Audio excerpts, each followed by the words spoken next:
आप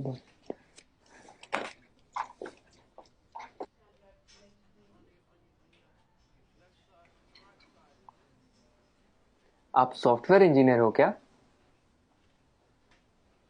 आप लोगों ने देश में कितनी तरक्की लाई है, सब कुछ कितना एडवांस हो गया है। थैंक्स। आप लोगों को देख के तो मैं एकदम हैरान हो जाता हूँ। आप कंप्यूटर में अंदर कुछ कोड करते हो और बाहर दुनिया बदल जाती है। इतना आसान नहीं है दोस्त, ये कुछ कोड का काम नहीं है, काफी मेहनत जाती है इसके पीछे। कॉम्प्लिकेटेड है, काफी कॉम्प्लिकेटेड। वाकई, इसीलिए तो आपको इतनी तनख्वाह मिलती होगी ना? Why does everyone just sees the money in it? इसके पीछे की मेहनत कोई नहीं देखता। हम हिंदुस्तानियों की सोच ही छोटी है। Just because मैं पूरा दिन एसी ऑफिस में होता हूँ और ऑब्वियसली मुझे पसीना तो आता ही नहीं होगा, राइट? आप लोगों को ताकत यूज करनी होती है, हमें दिमाग लगाना होता है। ये बाल सफेद ऐसे ही नहीं होते। Let me give you an example. वो ECG मशीन देखो, सब कुछ कंप्यूटराइज्ड है। आपके बॉडी में क्या क्या चल रहा है सब कंप्यूटर से निकाल सकते हैं। प्लेन की, ट्रेन की, लाखों रिजर्वेशन ऑनलाइन होती है। बैंक के ट्रांजैक्शन सब एक सिंगल डेटाबेस में। Data integrity, locking, data security. कुछ आइडिया ये सब डिजाइन करना कितना कॉम्प्लिकेटेड है? और आप कह रहे कि कोडिंग करना आसान है।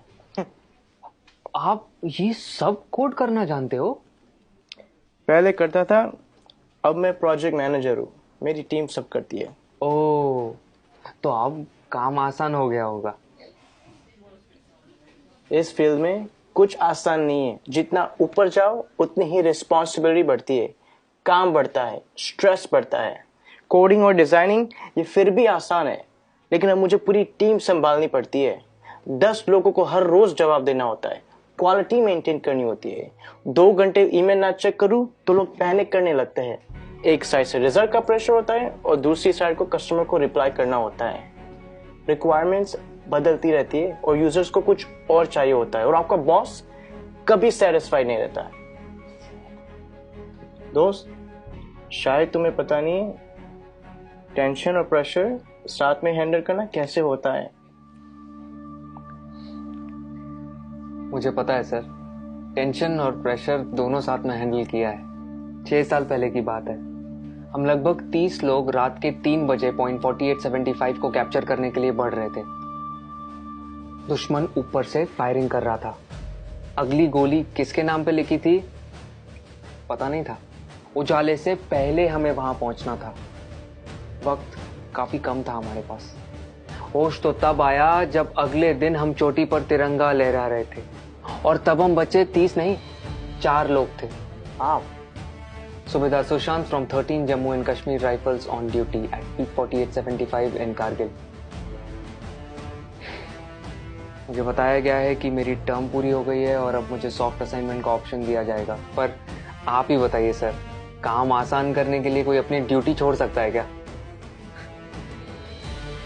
उस दिन हमारा एक जवान दोस्त बर्फ में जख्मी पड़ा था। उस पर दुश्मन की गोलियां चल रही थी। हम सब बंकर के पीछे छुपे हुए थे।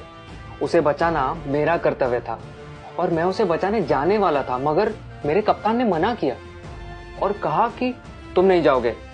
मैंने इस यूनिफॉर्म में सबसे पहली कसम ये ली थी कि देश की सुरक्षा के बाद मेरे आदमियों की सुरक्षा सर्वोपरि है।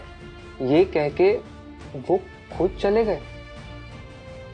उस जख्मी जवान को बचाते बचाते हमारे कप्तान शहीद हो गए।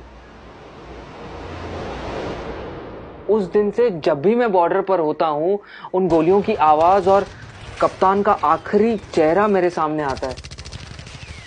वो गोलियां शायद मेरे लिए थी।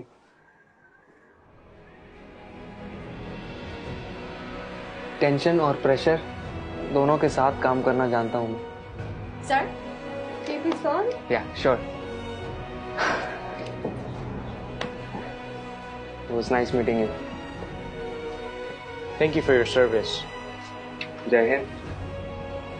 जय हिंद।